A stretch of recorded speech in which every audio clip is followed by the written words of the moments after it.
우리 로마서 10장 1절부터 4절까지 보도록 하겠습니다.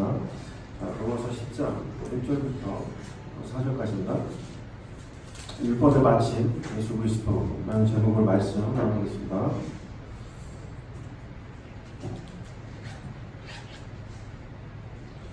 형제들아, 내 마음에 원하는 바와 하나님께 구하는 바는 이스라엘을 위함이니 곧 그들로 구원을 받게 하리라. 내가 증언하니 그들이 하나님께 열심히 쓰나 올바른 지식을 따른 것이 아니라 하나님의 의를 모르고 자기 의를 세우려고 힘써 하나님의 의에 복종하지 아니하느니라.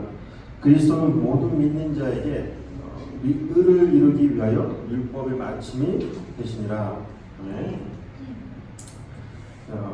오늘 로마서 9장에서 그 육적 이스라엘에게 던져진 그 양자됨, 그리고 하나님의 언약, 율법, 예배, 절기,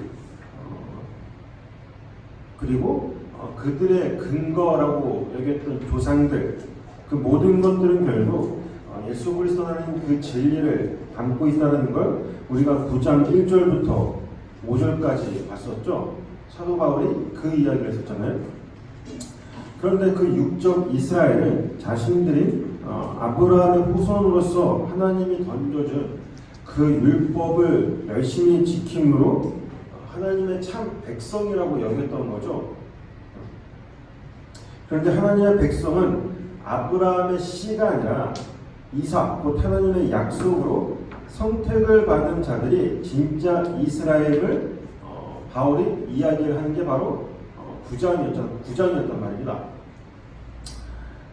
그러니까 아브라함의 씨가 다 그의 자녀가 아니라 이삭으로부터 난 자녀라 하고 하나님의 백성이라 불린다는 거예요. 그게 로마서 9장 6절부터 8절까지의 내용이었죠. 자, 이러한 내용을 사도 바울은 로마서 9장 9절부터 쭉 설명해 나가기 시작하잖아요. 하나님께서는 야곱을 사랑하고 에서는 미워하였다라고 하신 것처럼 하나님의 백성이라고 불리는 자들은 이미 작정된 일이었다라는 거예요. 그게 9장 13절이란 말입니다. 좀 다시 설명하는 거예요. 제가 하나님의 선택과 편애라는 하나님의 예정이 그대로 드러나는 거죠. 인간의 자격이나 조건, 그리고 댐댐이 그리고 인간 측에서 내어놓는 선한 행위들로 하나님은 그런 것들을 선택하는 게 아니라 아들로 삼으신 게 아니라 이미 창세 전에 모든 것들이 다 결정 났더라는 거예요. 그렇다고 해서 인간이 하나님의 그 선택과 유기에 대해서 하나님을 불의하다라고 말할 수 있겠냐는 거예요. 반문할 수 있겠냐는 거죠. 그게 로마서 9장 14절이죠, 여러분들. 그걸 이제 15절부터 또 설명을 해 나가는 거예요.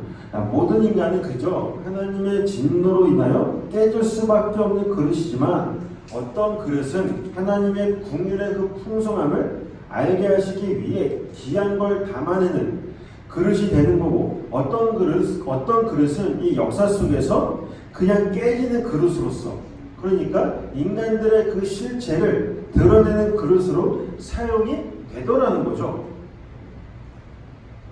그렇게 하나님의 긍휼을 드러내기 위해 택함을 받은 그릇을 성경이 뭐라고 이야기를 해요? 네? 남은 자라고 하는 거예요. 바로 렘넌트 사상이죠. 그런데 그런 남은 자들은 이방인들 중에도 있다가 9장 24절이죠. 어떤 민족과 혈통으로 남은 자가 되는 것이 결정되는 게 아니라 창세를 하나님의 작정에 의해서 이미 결정이 됐다라는 것 한 번 더 강화하는 거란 말이에요. 그게 24절에서. 그런데 그런 하나님의 창세적 결정은 누가 뭐 잘라서 누구를 선택을 하고 누구는 그냥 벌어지는 것이 아니라, 유기시키는 것이 아니라, 너희는 원래 모두 다 내 백성 아니었고 내가 사랑하지 아니한 자들이었을 뿐인데 그저 모두 그냥 깨진 그릇이었을 뿐인데 하나님의 긍휼로 인하여 어떤 이들이 어떤 그 깨진 그릇이 선택을 받더라는 거예요. 그냥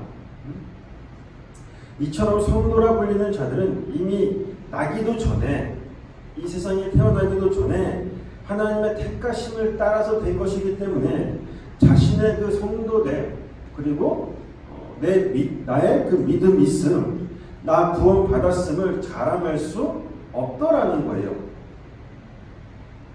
이미 우리는 이 세상에 태어나기도 전에 결정돼서 나온 것이기 때문에 우리의 삶 속에서 성도다운 삶의 모습들이 나온다고 해서 아무것도 자랑할 수 없다라는 거죠.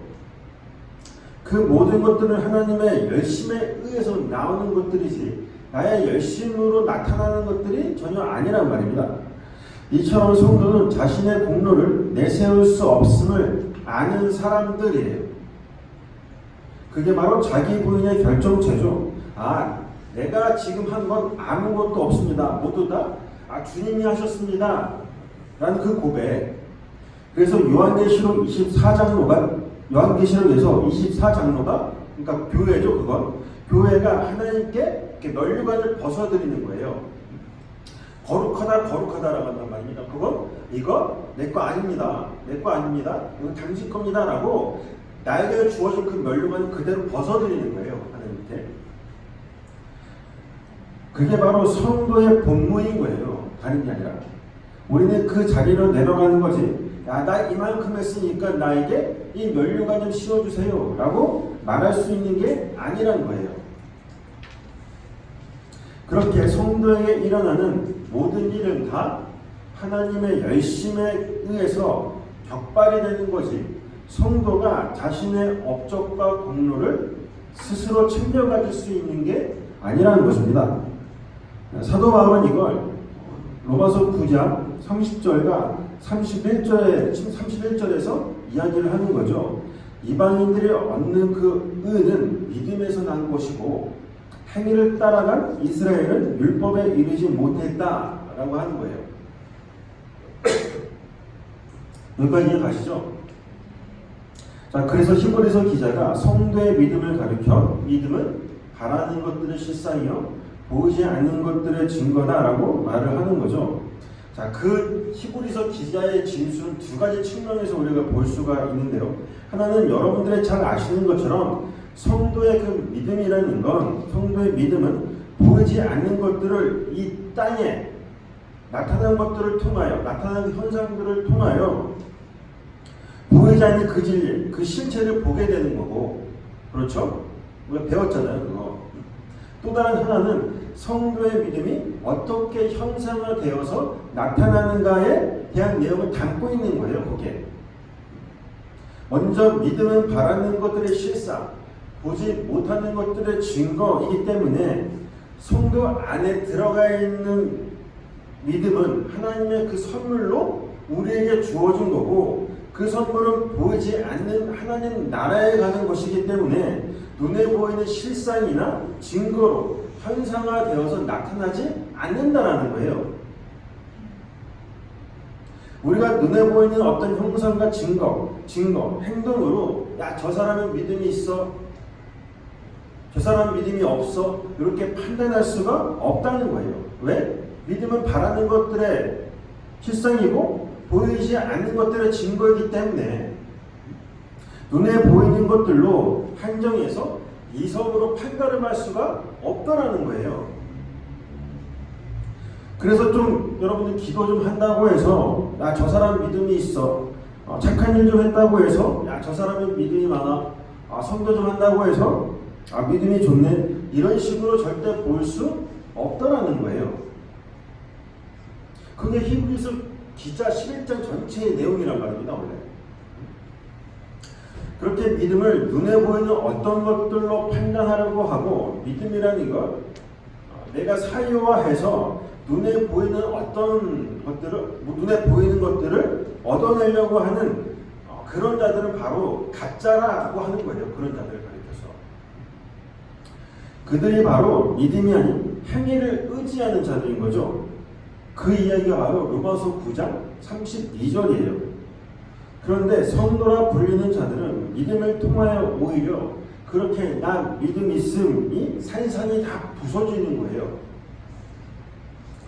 예수 그리스도라는 그 돌에 부딪혀 나의 나됨이 송두리째 뽑혀나가고 그 십자가 앞에 그냥 납작 엎드려서 한몫하더라는 것입니다. 그게 이 역사 속에서 하나님이 하시는 일인 거죠. 바로 그리스도의 영, 성령이 내 안에 들어와서 하시는 일이라는 거예요. 그게 누가 하나님의 백성이고 아닌지를 가려내는 거죠. 그걸 가르는 게 바로 뭐예요? 십자가인 거예요. 십자가. 바울이 이제 10장에서 그 육적 이스라엘은 그저 모두 모형일 뿐이고 누가 진짜 하나님의 백성인지를 누가 진짜 하나님의 백성인지를 그거를 전개해 나가기 시작하는 거예요. 그 이야기를. 자, 바울은 10장 2절에서 그 육적 이스라엘을 이렇게 평가를 하죠. 자, 본문 2절을 한번 다시 한번 볼까요?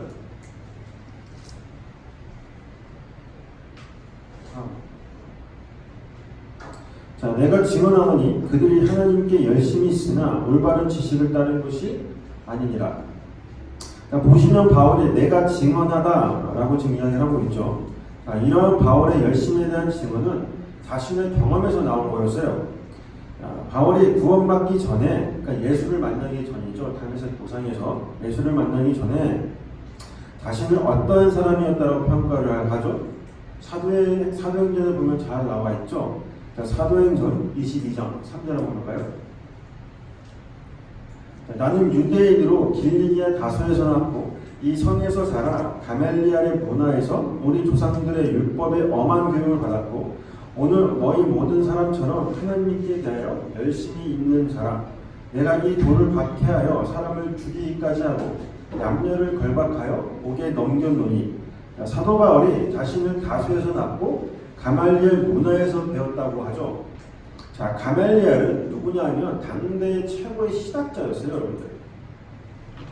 그 밑에서 배운 게 바로 바울인 거예요. 그런데 그 신학이 누구를 죽였습니까, 여러분들? 예수를 죽였어요. 예수님을 죽인 현장에 에세네파, 쿰란 공동체, 바리새파, 사두개파 다 있었어요. 당대 최고의 신학자들이 모였던 합파들이었단 말입니다. 그게 전부.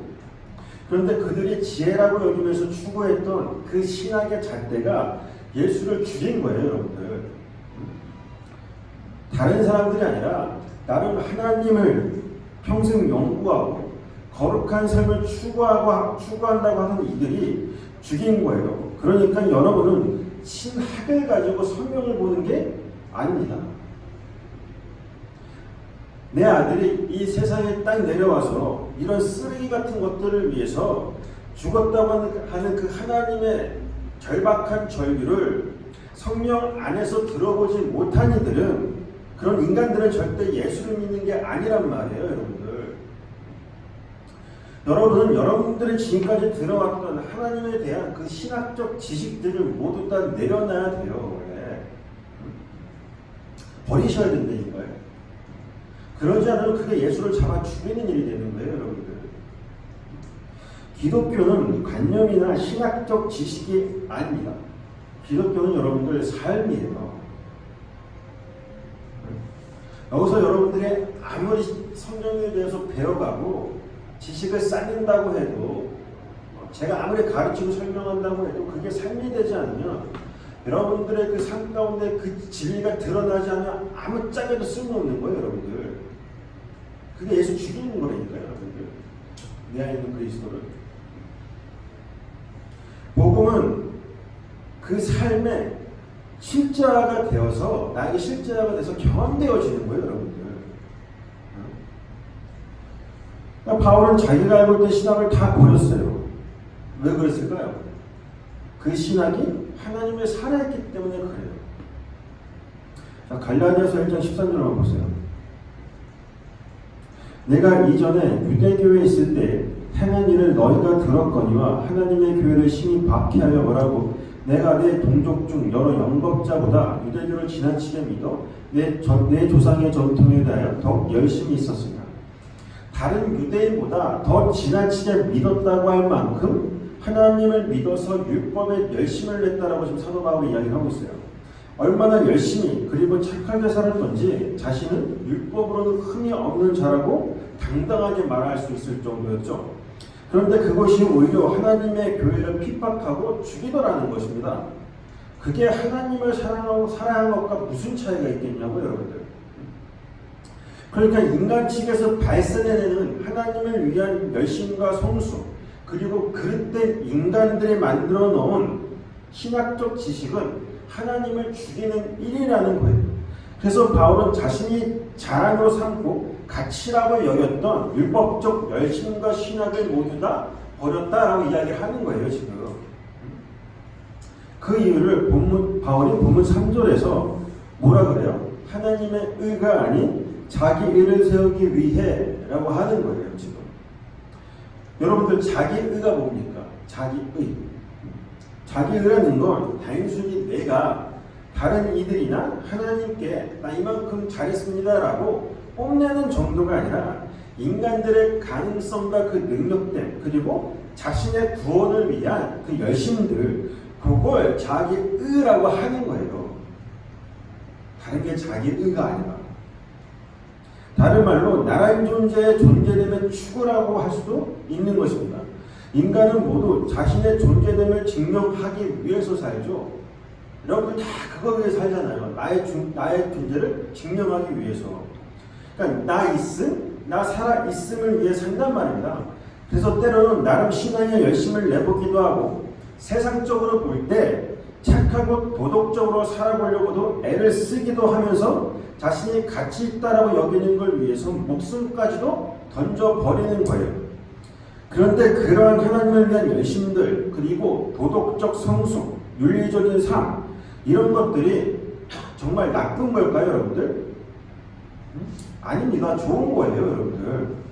단지 인간이 그걸 통하여 나 있음, 나 존재함, 나 가치 있음, 요걸 증명해내려고 하고 추구하기 때문에 악하다라고 제가 이야기하는 거지, 그것 자체가 나쁜 건 아니란 말입니다, 절대.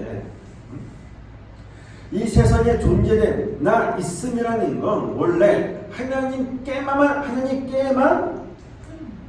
해당이 되는 거예요. 나머지 모든 피조물들은 존재라는 말을 쓰면 안 돼요, 원래.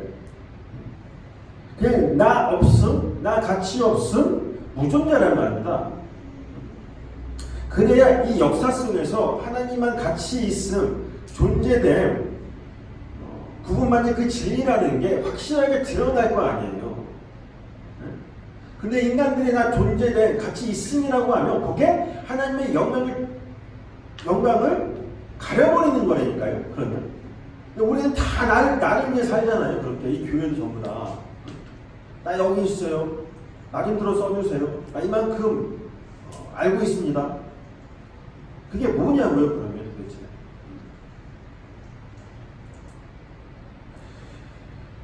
육적 이스라엘도 그런 거죠. 육적 이스라엘은 하나님의 약속을 성취하기 위해서 하나님만이 선한 분임을 이 역사 속에서 증거하기 위해 임시적으로 등장하는 게 바로 육적 이스라엘이죠. 잠시 이 역사 속에서 나타났다가 하나님의 그 가치만 드러내고 사라지는 거라고 합니다. 율법도 마찬가지죠. 잠시 나타났다가 그 목적을 달성하게 되면 사라지는 거예요, 원래. 예수 그리스도는 그 진짜 진리, 가치가 등장할 때까지만 우리에게 허용이 되는 게 바로 율법이란 말입니다. 자, 하나님께서 모든 인간, 그러니까 유대인뿐만이 아니라 이방인들에게도 역시 다 율법을 주셨죠, 여러분들. 율법을 주셨습니다. 이방인들은 그 양심이 율법이 된다라고 사도 바울이 로마서에서 이야기하잖아요.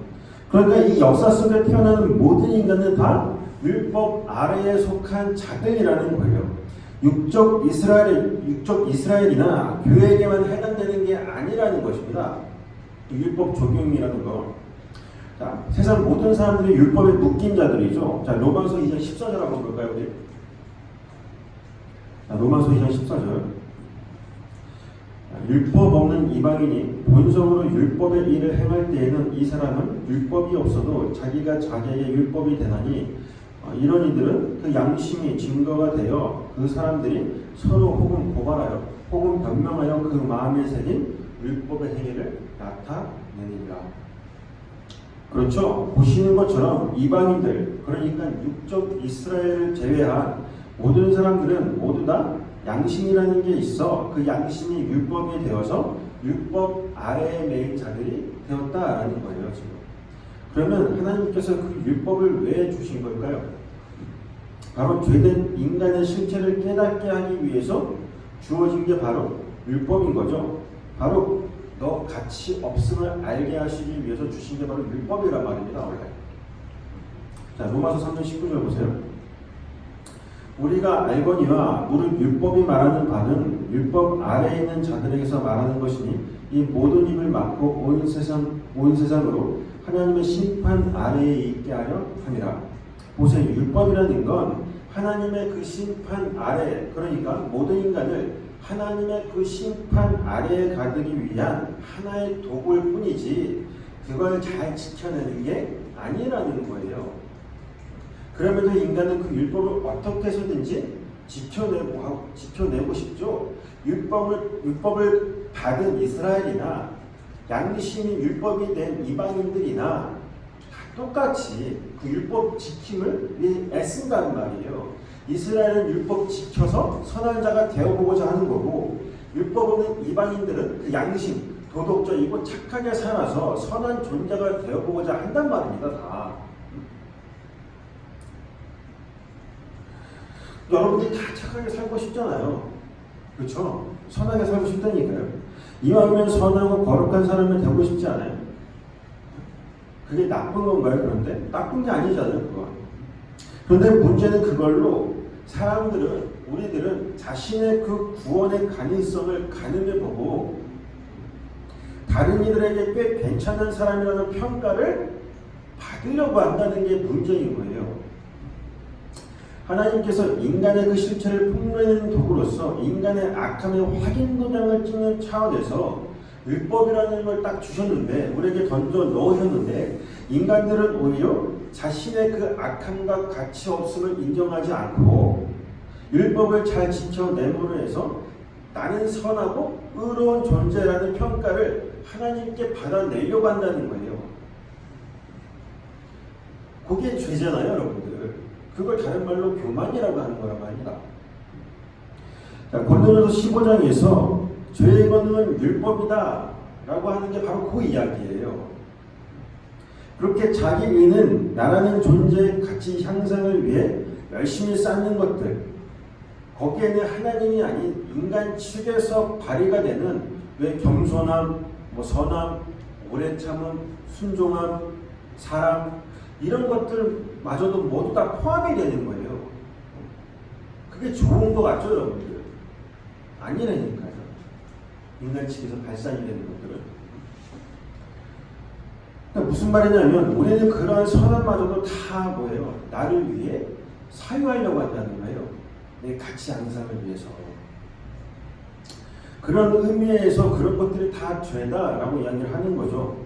그러면 그렇게 자기만을 추구하는 인간들의 자기의의 반대말이 뭘까요, 여러분들? 자기의의 반대말. 바로 자기 부인이에요. 나의 불가능함. 그건 단순히 내가 가지고 있는 것들을 탈탈 털어내는 정도가 아니라 내가 가치라고 여겼던 것들, 모든 걸 털어내는 걸 말하는 거예요. 하나님이 지옥 가라고 해도 할 말이 없는 그 자리로 내려가서 그걸 납작 엎드려 예수만 더 구하게 되는 거. 그게 바로 진짜 자기 부인인 것입니다, 여러분들. 내가 갖고 싶은 거 안 갖고 이런 게 자기 부인이 아니라 이러한 자기의 의와 성도의 자기 부인을 성경에서 그림으로 잘 보여준 게 바로 누가복음 18장에 등장하는 예수님의 그 바리새인과 세리에 대한 비유예요. 누가복음 18장 9절 한번 볼까요? 자, 또 자기를 의롭다고 믿고 다른 사람을 멸시하는 자들에게 이 비유를 말씀하시되 두 사람이 기도하러 성전에 올라가니 하나는 바리새인이요 하나는 세리라. 바리새인은 서서 따로 기도하여 이르되 하나님이여 나는 다른 사람들 곧 토색, 불의, 간음을 하는 자들과 같지 아니하고 이 세리와 같지 아니함을 감사하나이다. 나는 일해에 2번씩 금식하고 또 소득의 11조를 드리나이다 하고 세리는 멀리 서서 감히 눈을 들어 하늘을 쳐다보지도 못하고 다만 가슴을 치며 이르되 하나님이여 불쌍히 여기소서 나는 죄인으로소이다 하였느니라. 내가 너희에게 이르노니 이에 저 바리새인이 아니고 이 사람의 의롭다 하심을 받고 그의 집으로 내려갔느니라. 무릇 자기를 높이는 자는 낮아지고 자기를 낮추는 자는 높아지리라 하시니라. 자, 예수님께서 말씀하시는 이 비유는 지금 누구에게 던지는 비유죠?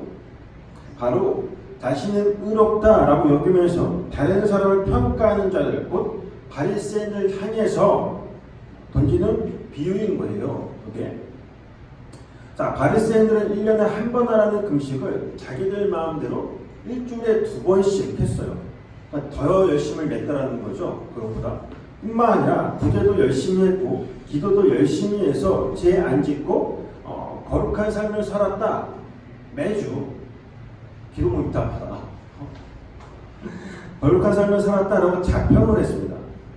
그리고 저 세례와 같지 않아서 얼마나 다행인지 모르겠습니다. 감사합니다. 라고 말을 했던 게 바리새인이었어요. 나 이만큼 기도도 하고 말씀도 보고 묵상도 하고 교회도 열심히 다니고 봉사도 하고 구제도 하고 선교도 하고 이렇게 살게 해주셔서 너무 감사합니다. 그러니까 바로 바리새인이었다니까요.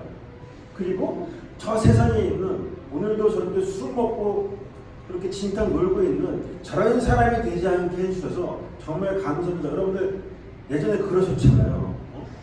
나 아니면 어떡할 뻔했을까? 이랬단 말입니다.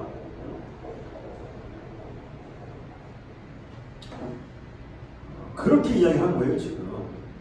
그런데 그가 바로 하나님으로부터 저주를 받았다라는 사실을 절대 잊으면 안 되는 거예요. 우리는 이걸 수시로 까먹어요. 그리고 비교하고 평가하고 나 좀 괜찮지라는 그 자리로 우리는 가잖아요. 그렇게 깨끗이 살고 그렇게 열심히 종교 생활하고 금식 기도를 일주일에 2번씩 하고 그걸로 남을 구제하고 그리고 매일 교회 가서 기도하고 있었잖아요. 근데 하나님이 저주했다니까요. 지금 이게 무슨 말이에요? 우리가 내어놓는 그 어떤 행위로도 하나님의 그 구원에 우리는 아무런 기여를 할 수 없다라는 거예요. 결국. 그런데 바리새인들은 자신이 내어놓는 그 행위들, 금식 기도하고 매일 교회 가고 기도하고 예배드리고 찬송하고 구제하고 이런 그 행위들을 그걸 능력으로 삼아서 자신의 힘을 삼아서 구원받았다라는 그 확신을 한 거란 말입니다. 그게 바로 자기 의라는 거예요. 막 살라는 말이 아니에요. 아무것도 하지 말란 말이 아니에요. 그걸 내 근거로 삼지 말라는 거예요. 그게 로마서 9장의 핵심이었잖아요. 그러니까 막상은 넌 뭐냐면 그냥 율법이 뭔지 은혜가 뭔지도 모르는 개차랑 같은 인간이에요, 여러분들. 그런데 반대로 고개도 못 들고 저는 죄인입니다. 저를 떠나소서 라고 말했던 세리에게 하나님께서 그래 네가 의인이지 라고 말을 해주시는 거예요. 그 말은 뭐냐면 그래 네가 내 아들이고 내 백성이지 그 말이에요. 여러분, 성도는 하나님 앞에서 이런 세례의 모습으로 서는 것입니다. 신앙의 성숙이라는 건 이걸 말하는 거지. 바리새인들처럼 금식기도 하고 구제하고 나 세전 11조냐 세후 11조냐 그런 거 따져가면서 거룩을 이뤄보고자 하는 그런 열심을 말하는 게 아니란 말입니다. 절대.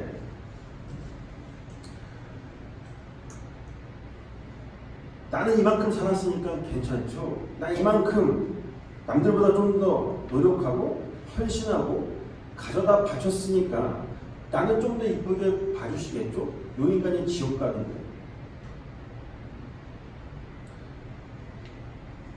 여러분들 진짜예요. 새벽기도 열심히 하고 매일 교회 가고 선교하고 봉사하고 그런 인간들이 지옥 가는 인간들이 있다니까요. 진짜. 성경이 그렇게 이야기를 하는 거예요. 그런 말 하잖아요. 성경 열심히 보면 지옥 갈 수 있어요. 여러분들. 똑바로 봐야지.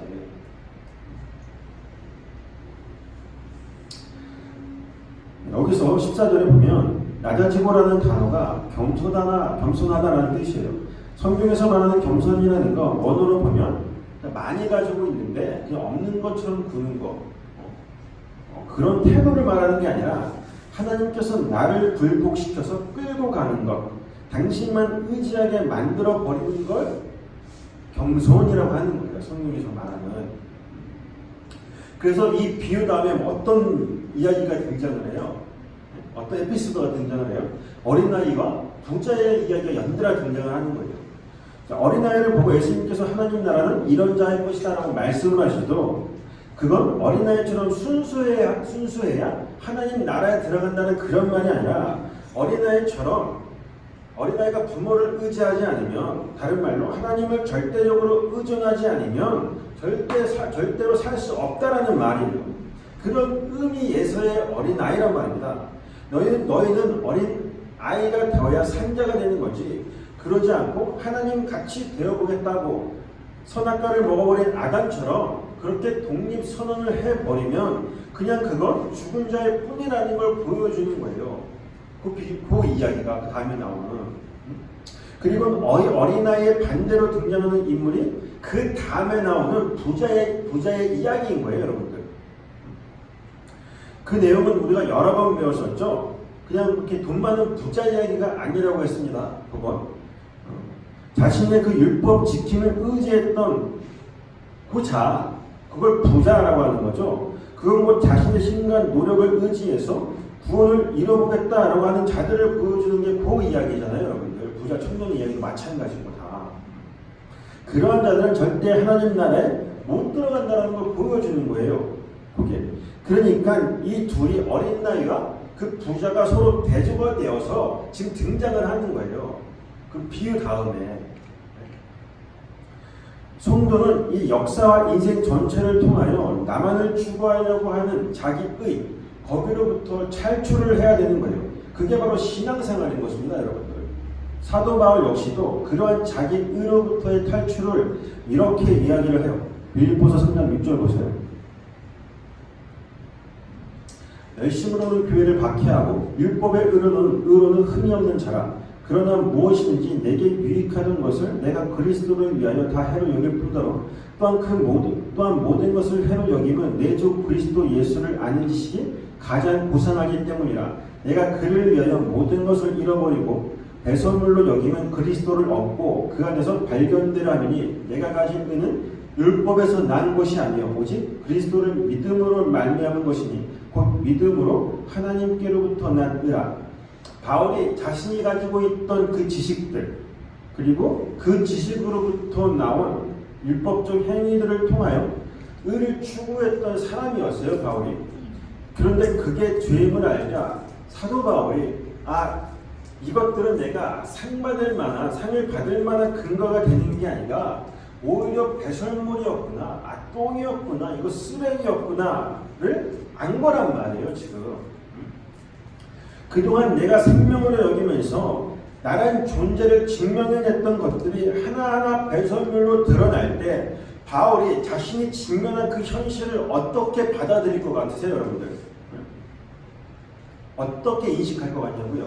바로 자기 죽음으로 인식을 하는 거예요. 그래서 바울이 날마다 죽는다라고 그러는 거죠. 그게 바로 사도 바울의 자기 부인인 것입니다. 자, 고린도전서 15장 31절 보세요. 형제들아, 내가 그리스도 예수 우리 주 안에서 가진 바 너희에게 대한 나의 자랑을 두고 단언하노니 나는 날마다 죽노라.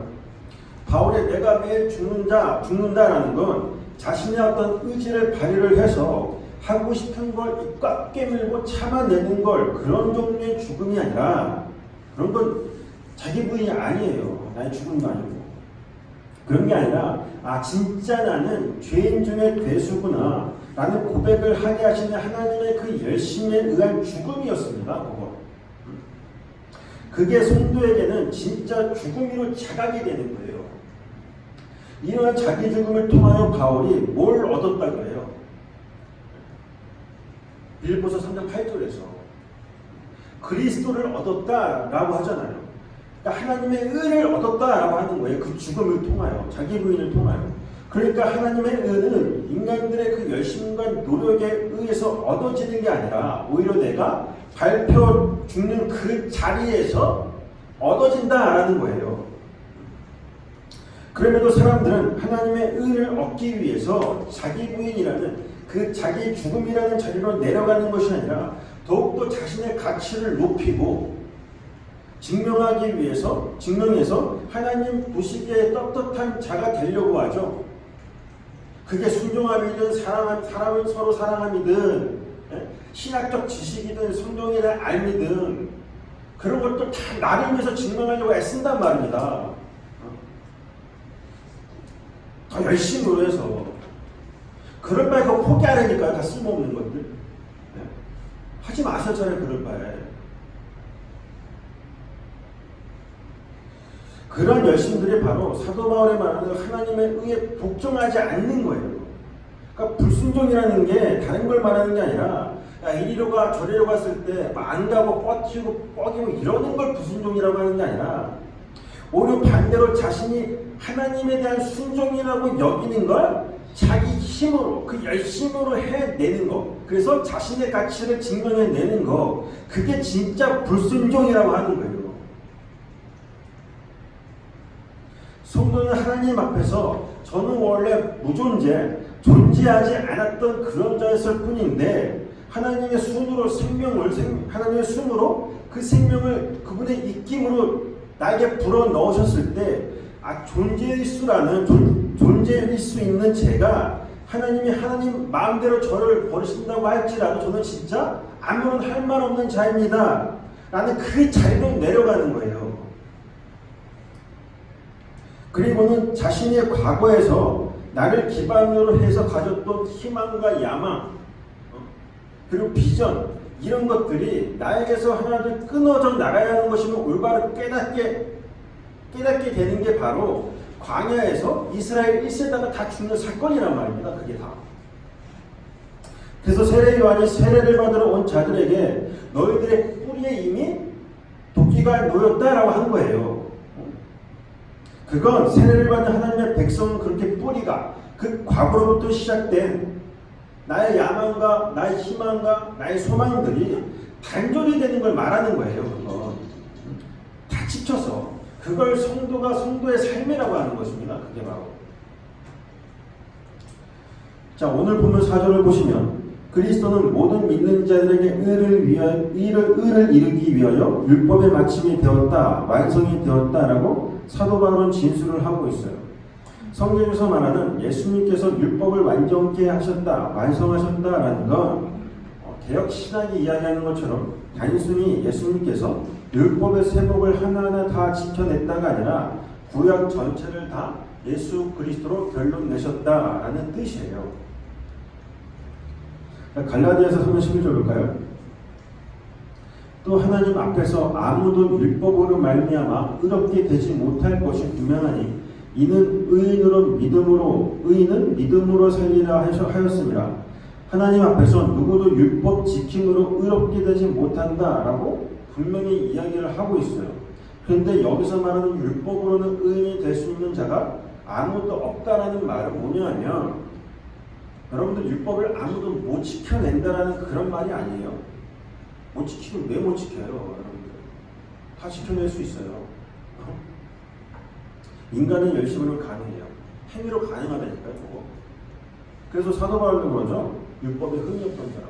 부자손님도 그러죠. 제가 어렸을 때부터 이 계명 다 지켰습니다. 지키는 인간이 성경에 나온다니까요. 그렇게. 근데 개혁시는 엉터리예요. 어떻게 보면. 그러니까 그런 말이 아니라 여기서 말하는 율법으로 의롭게 되지 못한다라는 건 율법 안에 담긴 그 내용들, 그 진리, 그게 뭔지를 너희들의 힘으로는 발견해내지 못한다라는 거예요. 절대.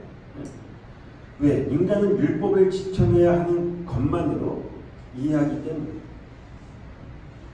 그래야 자신은 구원받을 만한 가치가 있다는 것으로 증명이 되기 때문에 항상 법이 주어져 지키려고 애를 쓰는 거예요.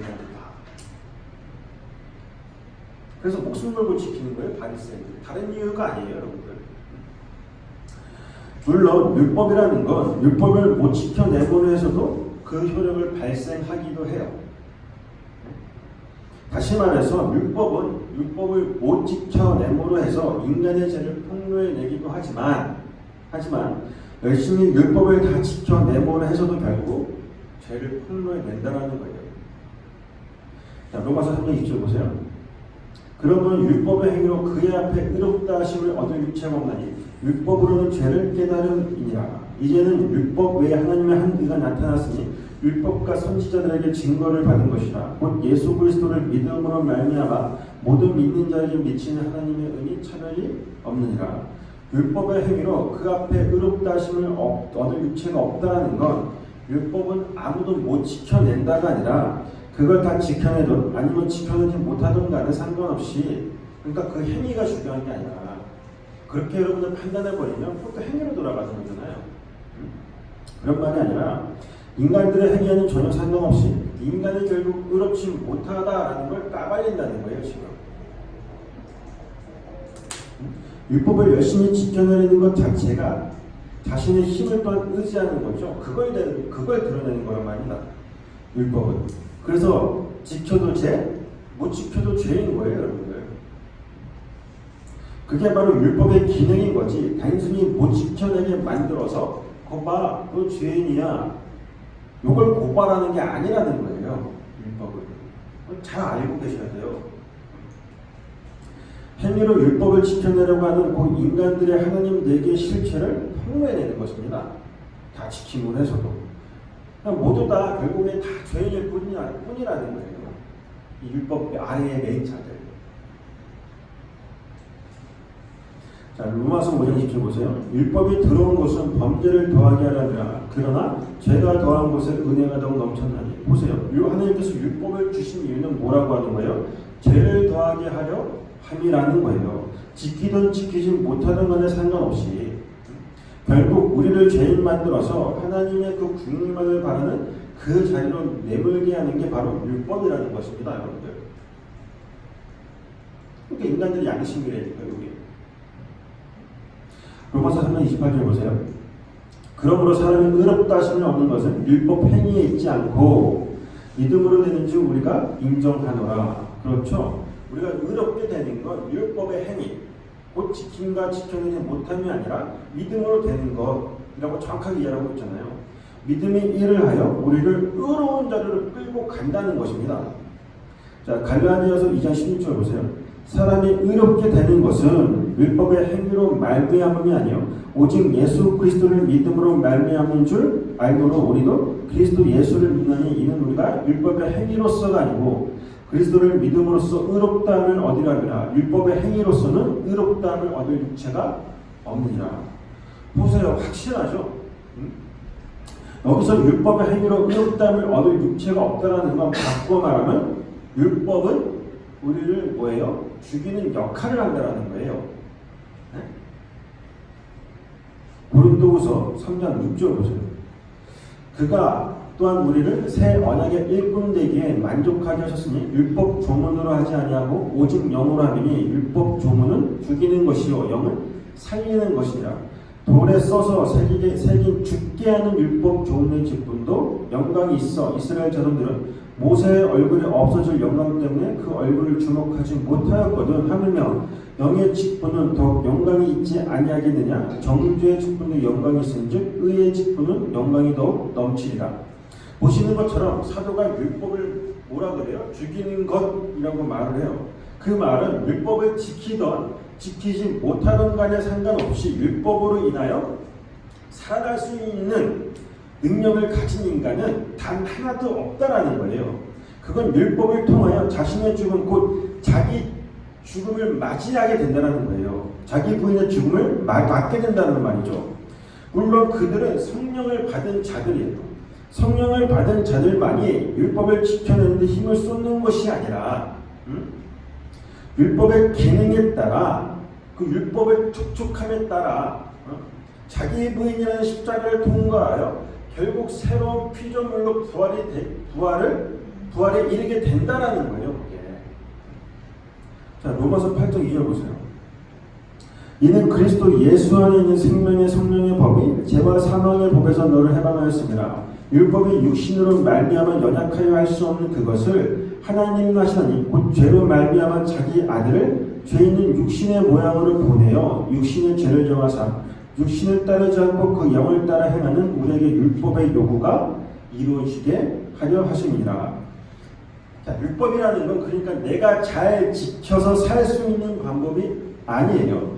여기서 말하는 연약하다라는 건 육신이 약해서 율법을 못 지켜낸다는 그런 말이 아니라 그 율법을 자기 힘으로 사용을 한다는 거예요.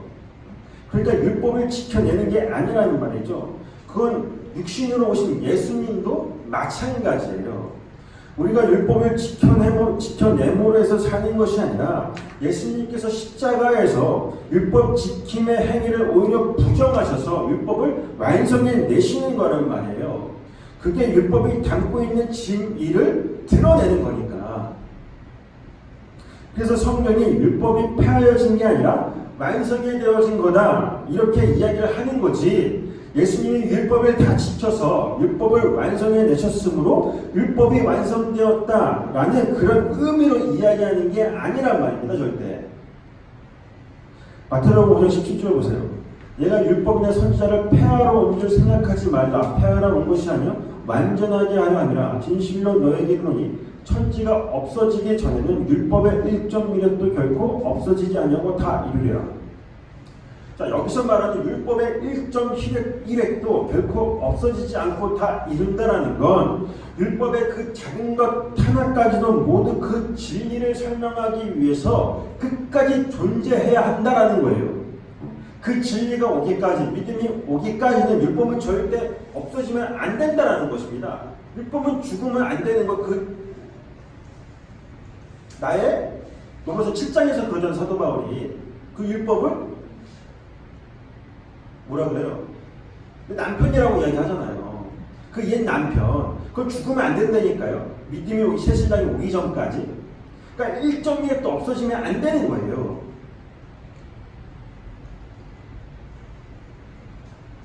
우리가 요한복음 14장에서 배웠죠. 우리가 계명을 지킨다라고 하는 건, 지킨다라는 건 무슨 말이었어요?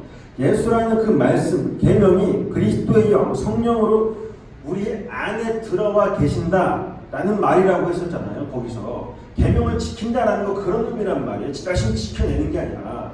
그래서 지키다라는 단어가 헬라어로 두 가지가 있다고 했었죠. 뭐예요? 들으시는 분도 있고 못 들으시는 분도 있을 텐데 휘라스라는 단어하고 테오라는 단어예요. 휘라스라는 단어는 뭐예요, 여러분들? 행위로 뭔가를 열심히 잘 지켜낸다. 그때 휘라스라는 단어예요. 그게 여러분들이 잘 아는 그 지킨다라는 거. 근데 테러라는 단어는 뭐냐면 보존하다, 내 안에 간직하다는 뜻이란 말입니다. 그러니까 계명을 지킨다라고 할 때 지킨다는 단어가 휘라스가 아니라 테러라는 단어를 써요. 자, 요한복음 15장 7절 한번 보세요. 너희가 내 안에 거하고 내 말이 너희 안에 거하면 무엇이든지 원하는 대로 구하라. 그러면 이루리라. 너희가 내 안에, 그리고 뭐가 내 안에 거한다라고 지금 이야기를 하고 있어요. 내 말씀이 너희 안에 거한다라고 하잖아요, 지금. 그러니까 그 계명, 그 말씀, 그게 바로 우리 안에 거한다라고 하는 거예요. 그게 계명이 지킨다라는 말이니까요. 그래서 요한복음 14장을 잘 보면 계명 지키는 것과 예수님의 말을 지키는 게 같은 의미라고 했었잖아요. 요한복음 14장 23절에서. 그러면 그 말씀이 내 안에서 하시는 일이 뭐라 그랬어요? 그렇게 그 계명을 지키는 거, 그 계명이 그 말씀이 내 안에 거하면 내 안에서 하시는 일이 뭐예요, 여러분들? 요 히브리서 4장 12절에서 말씀이 내 안에서 혼과 영과 관절과 골수를 찔러 쪼개낸다라고 하죠. 그건 나를 죽이는 거란 말이에요. 바로 자기 부인이란 말입니다. 그렇게 나를 죽여 그리스도라는 그 생명만 의지하도록 만든다라는 거였잖아요. 그게. 요한복음 7장에서도 사람들이 초막절에 7일 동안 열심히 물을 붓고 있었죠. 그런데 예수님께서 오셔서 뭐라 그래요? 내가 물이다 라고 하신단 말이에요. 그건 너희가 하고 있는 그 모든 건 다 확보야. 그런 말이에요. 근데 배웠잖아요. 그건 그들을 다 죽이는 일이에요. 다 부셔내는 거니까 그들의 열심을. 그러자 그들이 어떻게 해요? 예수를 잡아 죽이더라는 거예요. 그러니까 계명을 내가 힘써 지키면 나타나는 일이 뭐냐면 여러분들 그냥 그렇게 표면적으로 그렇게 지켜야 되는 거야 율법이라는 거야 열심히 해야 하는 거야 난 선한 사람이 되어야 하는 거야로 알면 그렇게 해서 나타나는 일이 뭐냐면 그러면 예수를 잡아 죽이는 일이 되는 거예요.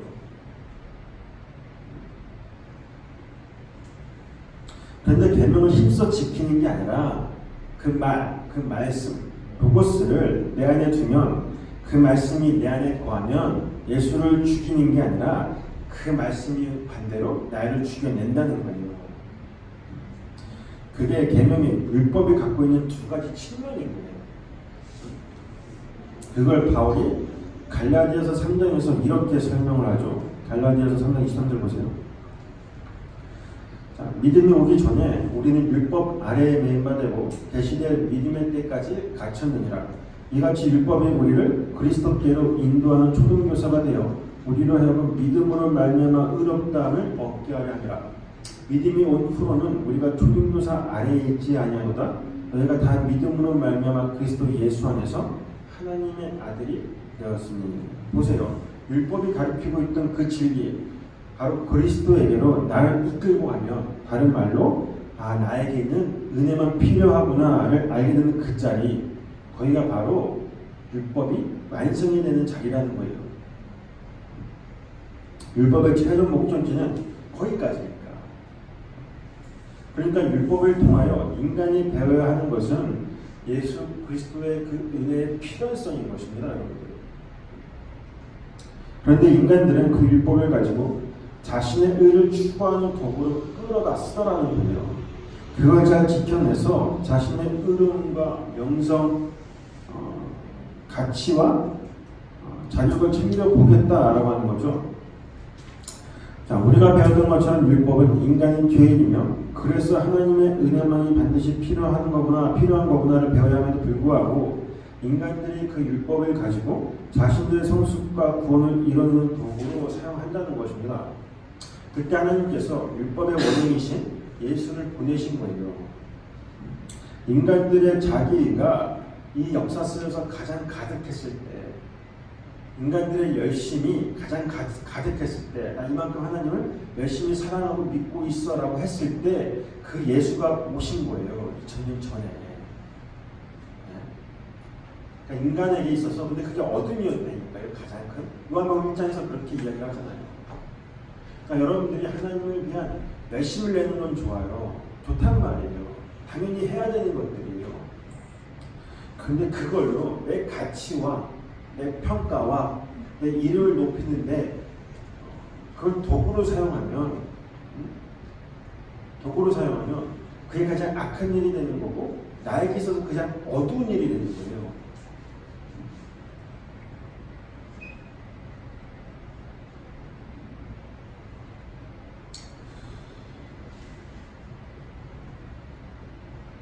그러니까 율법이 요구하는 바처럼 우리는 그 율법을 통하여 너는 그냥 죄인일 뿐이고 죽어 마땅한 자라는 걸 보여주시는 거예요. 십자가에서. 그리고 동시에 당신께서 우리를 끌어안고 죽으심으로 이게 바로 그 십자가 진짜 의라는 걸 율법을 통하여 완성해 내시는 것입니다. 그게 오늘 본문에 율법의 마침이 되었다라고 하는 거예요. 성경은 늘 똑같은 이야기만 해요, 여러분들. 다른 이야기를 하지 않습니다. 너희들은 그저 죄인일 뿐이고 너희가 살 수 있는 길은 오직 나를 의지하는 것뿐이다. 그래요. 성경은 주구장창 그 이야기만 해요.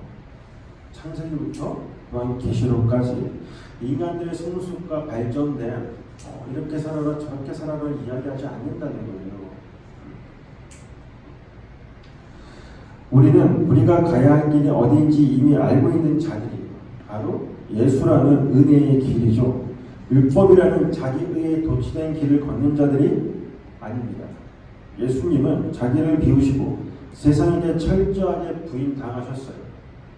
그리고는 율법의 요구를 완성해 내셨습니다. 바로 자기 부인이라는 그 죽음으로.